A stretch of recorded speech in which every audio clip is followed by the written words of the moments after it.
bahwasanya gereja harus berpusat kepada Injil dan Yesus Kristus dengan inovatif dan kreatif. Nah, seperti demikian, kemudian Bapak Michael ini dianugerahi 2 putra dan 1 putri ya Pak. Ya, ada Jonathan, ada Jedidah, dan juga ada Jane. Ya, luar biasa sekali ya. Kita sangat senang dan saya percaya ada sesuatu hal yang luar biasa akan kita dapatkan dari pembicara kita di sore hari ini. Kami persilakan Bapak Michael untuk mempersingkat waktu untuk memulai pemaparannya. Silakan Bapak Michael. Siap, terima kasih Bapak. Shalom saudara semua, senang sekali bisa ada di sini. Saya tunjukkan sedikit keluarga saya. Been here for 7 years, ya 7 tahun terakhir. Sebelumnya saya 21 tahun menggembalakan di Amerika.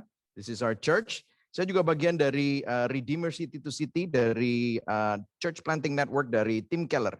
Jadi kita baru launching tahun ini, tahun 2019 sebenarnya. Tetapi tahun 2000 karena pandemi, tahun 2021 kita mulai launching City to City Indonesia, yaitu Church Planting Network, terutama Gospel Centered Network. Untuk gereja-gereja yang mau kembali kepada Injil juga kami sangat welcome untuk revitalize. Jadi sebenarnya visi kami sama dengan Alpha, dan itulah sebabnya saya ingin bekerja sama juga dengan Alpha. Tetapi hari ini kita akan bicara mengenai Gospel Centered Church. Kenapa kok kita perlu kembali kepada Injil? Nah, salah satu quote yang sering sekali saya ingat dan mengingatkan saya untuk kembali kepada esensi Injil adalah John Calvin berkata, "Without the gospel, everything is useless and vain."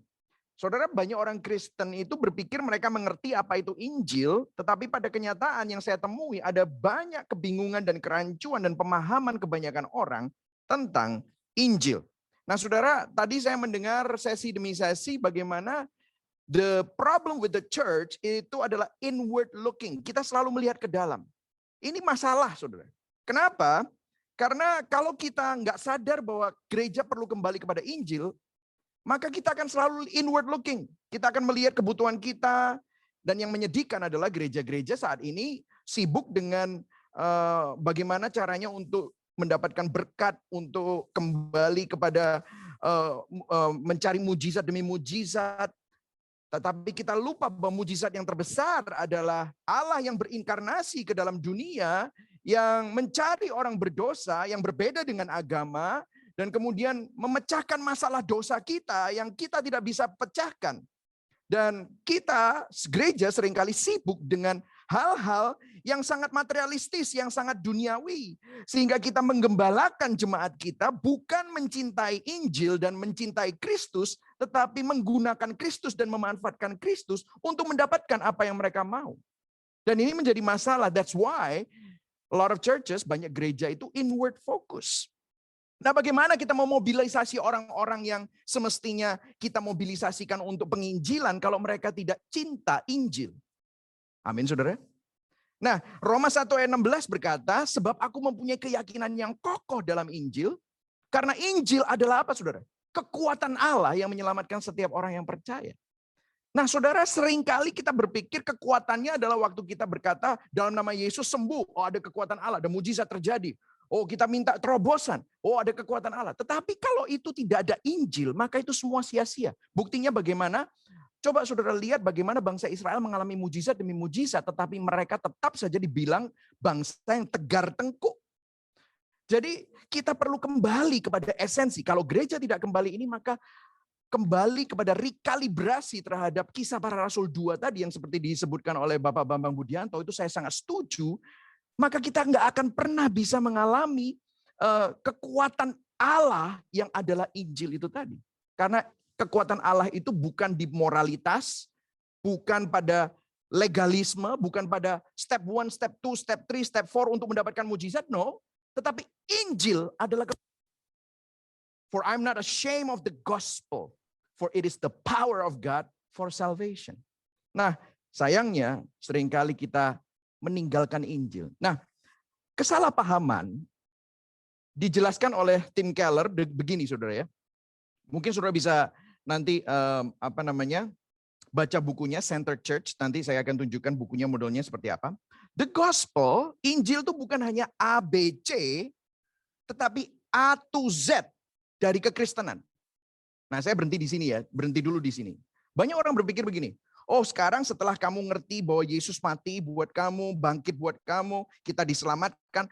Oke, Injil udah ngerti Injil ya?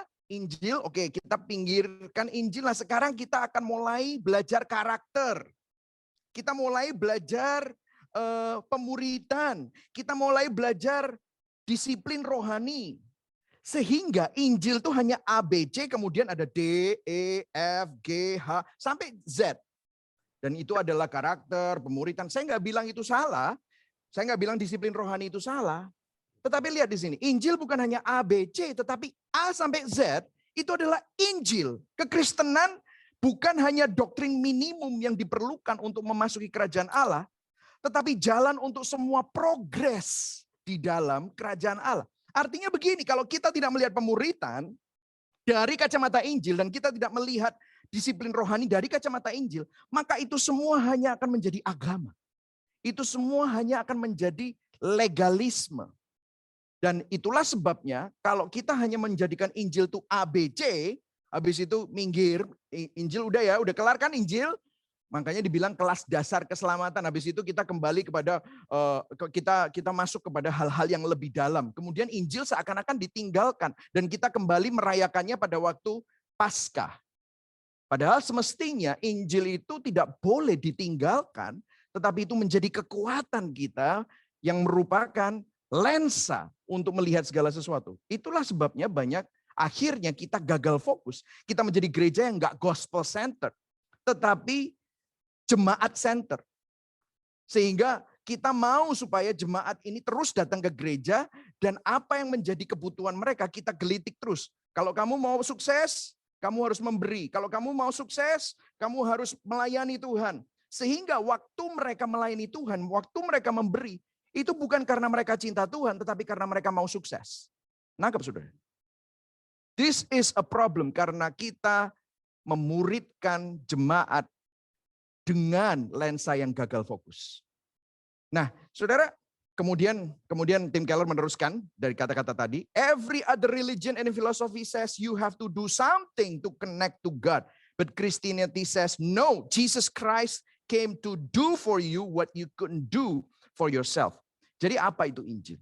Injil itu esensinya bukan tentang apa yang kamu lakukan dan tidak kamu lakukan untuk Allah, tetapi apa yang Allah telah selesaikan, apa yang Tuhan telah selesaikan melalui karya salib Kristus bagi saudara dan saya. The finished work of the cross. Dan itu terus harus menjadi fondasi kita, menjadi pos gereja kita, pelayanan kita dalam membangun sebuah gereja. Nah, saudara, kalau saya bisa simpulkan, gospel-centered church, kan saya akan mulai dengan why tadi. Saudara udah tahu why-nya. What is gospel-centered church? Adalah gereja yang menjadikan Injil sebagai perspektif, lensa cara pandang saudara. Kadang-kadang cara pandang kita ini masih seperti dunia. Itulah sebabnya kita perlu mendengar Injil, kita perlu merenungkan Injil, kita perlu menghidupi Injil. Sehingga itu menjadi sebuah perspektif. World view saudara dirubah. Saudara tahu world view, cara pandang saudara, melihat dunia. Kemudian gereja yang menjadikan Injil sebagai apa? Dorongan, semangat dari motivasi hati. Saudara, problemnya kalau orang itu bisa melakukan hal-hal yang rohani, kita harus tahu bahwa hatinya itu apa, kenapa motivasinya. Kadang-kadang orang melakukan sesuatu, kenapa kamu kok beribadah? Kenapa kamu kok memberi? Ya Pak, supaya kalau saya memberi supaya dapat 60 kali lipat, 100 kali lipat. Nggak ada yang salah, memang Tuhan menjanjikan itu. Tetapi kalau itu motivasi kita untuk memberi, maka kita sebenarnya nggak cinta Tuhan, tetapi kita cinta harta. Karena kita pikir memberi itu sama seperti masuk investasi. Padahal kalau kita sadar, kita sudah diberi keselamatan yang tidak bisa diukur oleh uang. Kembali kemana? Injil.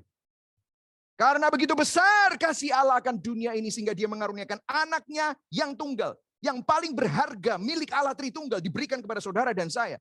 Dan itu bukan emas dan perak tetapi dirinya sendiri. Itulah mujizat terbesar. Sedangkan kita masih cari mujizat. Dan kita berpikir kita bisa menyogok Tuhan dengan hal-hal yang kita lakukan untuk mendapatkan mujizat tersebut. apakah kita bisa disebut cinta Tuhan? Kita nggak bisa disebut cinta Tuhan. Kita bisa disebut memanfaatkan Tuhan. Jadi dorongan itu menjadi sesuatu yang sangat penting yang perlu kita evaluasi. Apa yang saudara gelitik sebagai pemimpin gereja, sebagai gembala sidang untuk memuridkan jemaat Anda, untuk memotivasi para leader Anda. Kalau itu bukan Injil, atau hanya ancaman, kalau kamu tidak melakukan itu nanti kamu mendapatkan hukuman, atau hanya iming-iming. Nanti saya akan jelaskan lebih lanjut ya. Nah, perspektif, cara pandang, dorongan, semangat dari motivasi hati, model membentuk nilai dan budaya. Kenapa orang melayani? Kalau jawabannya adalah supaya berkatku lancar, aku melayani supaya Tuhan melayani aku, maka itu sebenarnya bukan Injil, itu bukan kekristenan. Ya, tetapi itu saya bisa bilang itu seperti Krislam atau Bukris gitu ya, Buddha Kristen atau Kristen Islam gitu saudara. Mungkin bisa campur. Kenapa? Seakan-akan ada timbal balik retributif, suatu transaksional. Tetapi waktu kita membuat model pelayanan kita, nilai pelayanan kita, budaya, culture, nanti saya akan bicara tentang culture. Ini menjadi gospel, maka kita melayani karena kita menghidupi anugerah Tuhan. Karena Tuhan lebih dulu melayani kita dengan begitu rupa. Kita memberi bukan supaya diberkati, tetapi karena sudah menerima berkat yang terbesar. Yaitu kita diperdamaikan dengan Allah yang Maha Kudus, di mana kita orang berdosa. Tetapi kita menerima justification, kebenaran Allah di dalam Kristus Yesus. Itu menjadi model, maka akan berbeda. Of course orang akan melayani. Of course saya mau memberitakan Injil. Kenapa? Karena itu menjadi sebuah budaya yang kita ciptakan di dalam gereja yang saudara dan saya taruh, Tuhan taruh secara kedaulatannya di sana. Dan kemudian menjadi kekuatan, daya intrinsik yang memampukan. It's the power of the Holy Spirit. The gospel is the power of God. Injil itu bukan luar ke dalam, tetapi dalam keluar. Karena sasarannya bukan perbuatannya, tetapi sasarannya adalah hatinya. Kalau hati Anda berubah, maka perbuatan Anda akan berubah. Seringkali yang kita sasarankan adalah perubahan perbuatannya. Tetapi kita lupa perbuatannya bisa melakukan sesuatu yang kelihatannya rohani, kelihatannya doa, pelayanan, ibadah. Tetapi kalau hatinya tidak berubah, maka motivasinya akan tetap daging. Tetap mencintai materi. Tetap natur dosa. Depravity. Itu yang akan selalu terjadi. Nah, seringkali waktu saudara ikutan workshop seperti ini, mungkin yang Anda harapkan itu adalah program, metode, kurikulum, sistem tata ibadah. Dan saya nggak menantang itu. Tetapi itu kalau hanya diambil tanpa perubahan filosofi pelayanan, maka itu semua hanya seperti cut and paste. Maka itu akan hanya mungkin bertahan beberapa bulan saja, saudara. Nah, saya yakin saudara ikutan conference ini bukan cuma hanya ingin mengalami perubahan beberapa bulan saja, tetapi merupakan suatu keinginan dari dalam karena Roh Kudus yang mendorong Anda untuk melihat suatu perubahan total. Nah, saya mau bicara mengenai bagaimana gospel-centered church itu mempengaruhi church culture, ya, culture dari gereja. Nah, coba saya definisikan ya, definisi culture. Ini saya berjalan dengan begitu cepat karena waktunya nggak banyak. Saya harus dengan cepat sekali, tapi nanti saya bisa kirimkan PDF-nya kalau saudara mau ya. Definisi culture adalah bukan mengenai sosial ekonomi atau etnik demografi gereja, bukan. Tetapi yang saya maksud di sini dengan culture adalah hati, karakter, keunikan, identitas gereja di mana Tuhan taruh kita untuk melayani. Culture bicara tentang something that people do naturally without thinking. Nah, saudara kalau pergi ke Amerika pas Thanksgiving, saya udah 21 tahun lebih di Amerika, kalau saudara makan, kalau di Thanksgiving pasti makannya makan turkey, ya saudara ya. Kalau pas lagi Christmas, saudara pasti akan gather dengan family. Itu Christmas itu di sana seperti Idul Fitrinya di sini ya, kumpul dengan keluarga gitu ya saudara. Nah itu adalah culture, something that people do naturally without thinking. Tanpa dipaksa mereka melakukan itu. Nah saudara kalau pergi ke sebuah coffee shop yang sama di mana-mana ya, ada franchise-nya, saudara masuk ke sana, saudara akan melihat, wah ini desainnya sama, orangnya juga seragamnya sama, cara mereka menyapa saudara juga sama, ramahnya sama. Nah itu adalah corporate culture. Semua orang ditrain seperti itu. Kenapa? Karena itu menjadi filosofi cara mereka customer service. Itu culture. Nah itu yang menjadi suatu keunikan dari sebuah company, sebuah budaya, sebuah negara. Culture, ini seorang Harvard business professor, dia bilang begini, culture powerfully influence human behavior, lihat ini, human behavior, and can be difficult to change, and its near invisibility makes it hard to address directly. Maksudnya begini, budaya atau culture sangat mempengaruhi perilaku manusia, dan sangat sulit untuk dirubah, dan hampir tidak terlihat sehingga membuatnya sulit untuk ditangani secara langsung. Nah, culture adalah kekuatan yang kuat, tetapi seringkali tidak terlihat dalam kehidupan gereja. Lebih kuat daripada yang diperkirakan banyak pemimpin gereja, itulah yang dirasakan orang-orang di komunitas ketika mereka memikirkan Anda. Nah itulah sebabnya church culture is very important. Waktu kita bicara church culture, culture seperti apa yang Anda miliki? Nah, culture-nya bisa culture intimidating, intimidasi, culture yang sangat legalistik, culture yang sangat hukum Taurat, atau culture yang gospel center. Nah, ini saudara. Karena kalau saudara menciptakan culture yang gospel center, maka saudara nggak akan heran kalau jemaat Anda akan sangat militan untuk memberitakan Injil, sangat militan untuk mengasihi satu dengan yang lain.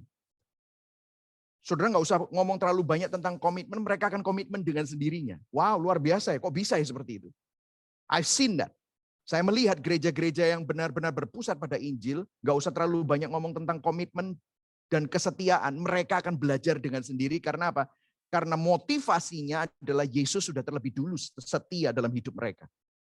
Yesus sudah terlebih dahulu memberikan yang terbaik, makanya mereka melakukan yang terbaik. Excellent itu bukan untuk pamer atau untuk supaya dilihat orang. Tetapi excellent kenapa? Karena dia memberikan yang terbaik, karena Tuhan sudah memberikan yang terbaik bagi mereka. Jadi itu menjadi suatu culture. Saya akan rekomen beberapa buku, mungkin saudara nanti di rumah bisa mendapatkannya, beli ya, saudara baca ya. Salah satunya adalah buku dari Joy Bonifacio, The Values Driven Heart. The Value Driven Heart by Joy Bonifacio. Dia adalah salah satu pastor dari Victory Church di Filipina, yang jemaatnya udah lebih dari 120.000 saudara ya.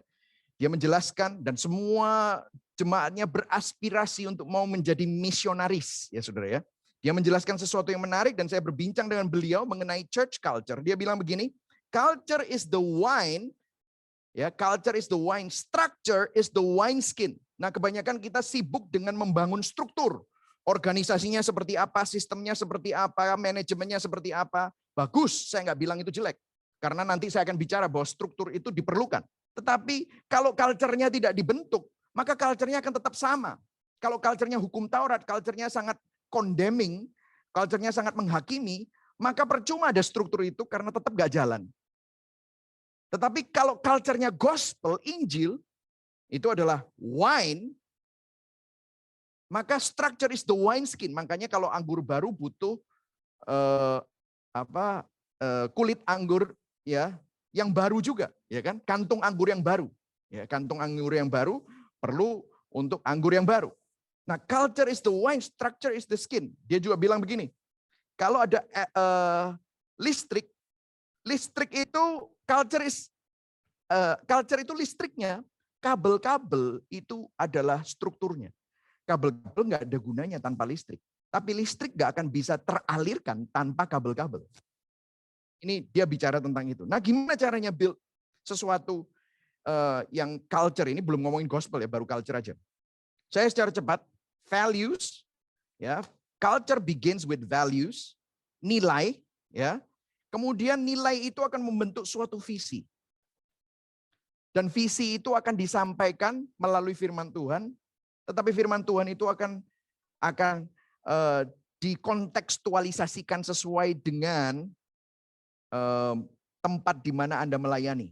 Kalau Anda di kota besar, Anda di desa, ya firman Tuhan itu perlu dikontekstualisasikan. Dibuat dengan bahasa yang lebih sederhana, yang lebih relate kepada orang-orang di sekitar Anda. Dan itu dibagi time, ya time oleh waktu. Setelah Anda mengulang-ulang value itu, visinya apa, dengan bahasa yang mudah dimengerti, maka itu akan menjadi culture finally. Dan itu diulang-ulang, dan itu dihidupi, dipraktekkan, dirayakan, dibicarakan, disitulah akan terjadi culture yang baru. Nah, kalau ngomongin struktur, tadi kan ada culture dan struktur, itu organisasinya, sistemnya, prosesnya. Nah, saya nggak bisa terlalu banyak, tetapi ini saya hanya memberikan overview kepada Anda bisa membedakan mana yang dibangun dulu, ya. Kalau tentang Injil. Nah, saya berhenti sampai di sini, kemudian saya akan ngomong tentang gimana caranya untuk Injil tadi, gospel yang tadi saya ceritakan, tadi sudah jelas ya why-nya. Kalau kita nggak kembali kepada Injil, maka kita akan membuat jemaat jadi sangat materialistis dan consumer driven. Jadi pikirannya jadi konsumen gitu saudara ya. Tetapi kalau kepada Injil, maka mereka akan belajar untuk mencintai Kristus, dimuridkan ya, penting banget. Apa itu? Tadi sudah ada ya, yaitu merupakan suatu perspektif, yaitu merupakan suatu dorongan, ya motivasi, ya kemudian model dan kekuatan. Ya tadi sudah jelas. Kemudian tadi kita ngomong culture, gimana caranya build culture? Yaitu tadi ya, ada structure, ada culture. Jangan sampai bingung antara dua hal ini. Nah, kalau ngomongin tentang gereja, eklesiologi, saya rekomend satu buku saudara kepada saudara. The Jesus Center Church, Matt Chandler, Josh Patterson, Eric Geiger, ya. Ini gerejanya di Texas, ya luar biasa sekali. Saya pernah ketemu sama orangnya. Nah, kalau kita ngomongin tentang eklesiologi framework, jadi cara saudara melihat sebuah gereja. Kalau saudara adalah pemimpin gereja atau saudara gembala sidang, saudara harus evaluasi 3 hal sebenarnya, ya, untuk kembali kepada Injil. 3 hal. Teologi saudara akan menentukan filosofi pelayanan saudara. Kemudian baru kita melihat metodologi. Makanya tadi saya bilang, kalau Anda cuma fokus metodologi tapi tidak mengevaluasi filosofi saudara dan tidak mengevaluasi apakah itu sejalan dengan teologi saudara, maka ini nggak akan sinkron. Semakin tiga-tiga ini, kalau saudara lihat di slide saya ini, saat ada ketidaksinkronan, ketidakselarasan antara ketiga ini, teologi, filosofi, metodologi, maka saudara akan melihat bahwa ada banyak orang yang frustrasi, burnout, kecewa dengan gereja di mana mereka ditempatkan di situ, atau gereja yang Anda gembalakan. Nah, maksudnya begini, kalau Anda berkata bahwa Anda adalah gospel center church, tetapi yang Anda filosofi khotbah, ini ngomongin khotbah aja ya, khotbah paling gampang. Anda bilang, oh aku percaya Injil, Injil adalah center dari kehidupan.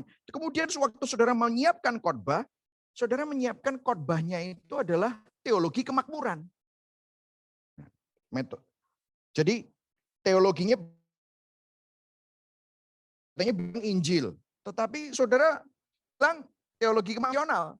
Apa yang terjadi? Metodologi Anda akan selalu kembali kepada tidak sesuai dengan apa yang Anda klaim dengan yang saudara percayai. Kalau saudara bilang bahwa penginjilan itu penting, Kristus udah begitu baik dalam hidup kita, makanya kita. Tetapi kemudian Anda mempunyai filosofi ministry bahwa saat Anda melayani itu membuat supaya sekali lagi menggunakan retributif, misalnya timbal balik, nanti dihukum Tuhan, dihukum. Loh, padahal penghukuman Tuhan sudah ada di kayu salib. Maka metodologi Anda akan menggunakan banyak ancaman. Maka metodologi Anda akan banyak menggunakan ketakutan untuk memotivasi. Saudara melihat ini? Metodologi, filosofi, teologi, filosofi, metodologi. Kalau tidak sinkron, maka akan banyak orang yang akan menjadi frustrasi dan mungkin burnout Atau bahkan, loh katanya kita begini, kok begini? Itu yang mungkin akan sering terjadi. Padahal tadi kita udah bilang ya, Injil adalah kekuatan Allah. Kekuatannya itu di Injil, saudara. Nah, seringkali kita salah kaprah. Matt Chandler tadi buku yang tadi berkata, gospel is what your community needs to experience not only through your doctrinal vision statement, but also through your church culture. Jadi saya terjemahkan, Injil yang komunitas gereja perlu alami, bukan hanya mengetahuinya secara doktrin dan pernyataan visi gereja, tetapi mereka perlu mengalaminya melalui budaya gereja yang sesungguhnya. Culture, budaya gereja selalu menang, dan hanya culture yang berpusat pada Kristus yang mampu mentransformasi.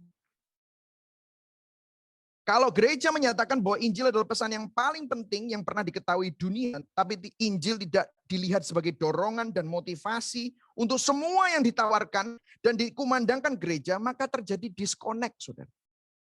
Keterputusan itu merupakan indikasi dari kepribadian atau kultur gereja yang tidak sehat.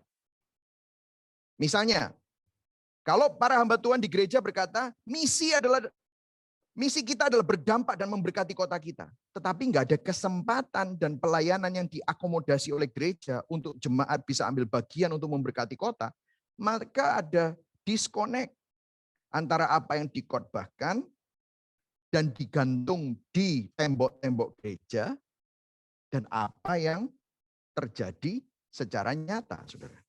Nah ya, saudara bisa melihat ya. Nah ini saya cuma punya waktu 4 menit ini, bahaya ini ya. Nah saudara saya rekomend satu buku lagi, Center Church, Timothy Keller. Ya, musuhnya gospel itu apa? 2, saudara. Di buku itu dijelaskan. Musuhnya gospel itu legalisme sama antinomianisme. Legalisme itu seperti tadi, segala sesuatu diatur oleh peraturan, dan kamu harus mengikuti peraturan ini, kalau enggak kamu enggak diberkati, kalau enggak kamu nanti dikutuk. Jadi kekuatannya legalisme itu apa? Iming-iming dan hukuman, ancaman atau iming-iming. Kalau kamu nggak melakukan ini, nanti kamu kena kutuk. Kalau kamu mendapatkan ini. Tetapi kalau itu nggak berhasil, diiming-iming. Kamu kalau mau diberkati, kalau kamu mengalami mujizat, kalau kamu mengalami terobosan, kamu harus melakukan ini. Itu sangat legalisme. Dan itu bukan Injil. Yang satunya, biasanya orang yang dulunya di gereja legalisme, mereka frustrasi, akhirnya mereka, aku suka Yesus, tapi aku nggak suka peraturan-peraturan. Mereka akhirnya pergi ke antinomianisme. Atau mungkin bisa dikatakan adalah liberalisme. Enggak apa-apa, Tuhan Yesus dengan anugerahnya atau hypergracisme. Ya, gitu, saudara. Oh, semua sudah diselesaikan oleh Yesus Kristus. Kita nggak perlulah melakukan apa-apa. Yang penting kita minta ampun. Tuhan pasti sayang saya. Tetapi akhirnya mereka hidup dengan cara yang sembrono. Legalisme dan antinomianisme. Padahal kalau saudara menyelidiki Alkitab itu selalu berpusat kepada Injil. Kita memang diampuni oleh Kristus, kita memang sudah menerima anugerah Kristus. Ya. Tetapi Tuhan juga ingin kita mengerjakan keselamatan di dalam kita, bukan mengerjakan sesuatu untuk mendapatkan keselamatan, enggak, mengerjakan keselamatan. Sehingga kita menghidupi keselamatan itu. Tetapi pada saat yang sama, di Filipi 2 ayat 12 tadi ya, ayat 13 Allah lah yang mengerjakannya di dalam kamu. Jadi bukan kita juga yang mengerjakan, kita perlu bersandar kepada anugerah Tuhan. Kita perlu bersandar kepada kuasa Roh Kudus. Kita perlu terus mengalami secara progressive sanctification. Bukan berarti kita belum kudus, no, kita mengalami kekudusan. Posisi kita kudus di hadapan Tuhan karena kita mengalami justification di dalam Kristus. Tetapi Tuhan ingin kita terus semakin serupa dengan Kristus. Nah ini gospel, saudara. Sehingga kita perlu to the third way, the gospel itu sendiri. Nah itulah sebabnya kalau saudara melihat teologi kita gospel, filosofi kita gospel, metodologi kita gospel, maka disinilah kita tadi pakai yang ini ya, culture ya, values, isi gereja kita kan gospel juga, value gereja kita juga gospel kita juga, dan dikomunikasikan dengan gospel language sehingga akhirnya menjadi apa? Gospel practice, saudara. Nah ini yang menjadi kekuatan dari sebuah gereja yang berpusat kepada Injil. Nah saya kasih sedikit contoh gospel centered culture yang saya lihat di mana-mana ya. Salah satunya adalah apa? Safe but not soft. Apa? Saya jelaskan ya. Misalnya kata-kata seperti itu ya. Safe but not soft. Tempat Anda, wadah di mana Anda bergereja, itu mestinya menjadi tempat yang aman di mana orang itu bisa menunjukkan semua kelemahan mereka. Tetapi pada saat yang sama kita juga tidak soft. Soft itu maksudnya kita tidak takut untuk menegur kalau memang itu adalah sebuah dosa. Saya tidak pernah dari mimbar ngomong, hei para homoseksual, Anda semua masuk neraka. Saya memberitakan Injil. Culture kita sangat menerima. Dan kagetnya adalah ada seorang lesbian datang kepada saya. Pastor, saya sudah menghidupi ini 2 tahun dan saya punya pacar. Tetapi hidup saya benar-benar, hati saya tergugah karena setiap kali mendengar keindahan Kristus. Saya nggak bisa hidup dengan lifestyle ini. Saya mau putuskan pacar saya, tapi saya nggak tahu gimana ini. Bisa nggak? Tolong bantu saya. Disitulah Injil itu mentransformasi hidup kita semua.